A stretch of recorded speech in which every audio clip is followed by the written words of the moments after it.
इस तरह उन्होंने अपने बेटे को लाहौर भेज दिया और खुद अकेली रहने लगी।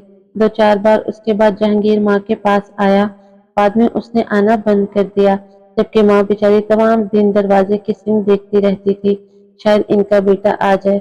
बेटी की मोहब्बत से मजबूर होकर आंटी एक बार लाहौर भी गई, लेकिन बहू ने ऐसा सलूक किया कि दूसरे दिन ही लौटने बनी। माँ बिला आखिर इंतजार करते करते अल्लाह को प्यारी हो गई। ना वो अपनी जिंदा आंखों से बेटे को देख सकी और ना बेटे ने माँ का आखिरी दीदार किया। दामादों ने आंटी को कब्र में उतारा और बेटियों ने माँ को आखिरी सांसों तक संभाला। पड़ोसी होने के नाते हम भी आंटी को अलविदा कहने गए थे। सभी की आंखों में आंसू थे और लोग कह रहे थे कि बेटी हो या बेटा, खुदा औलाद दे तो नेक दे, वरना बे औलाद ही भले।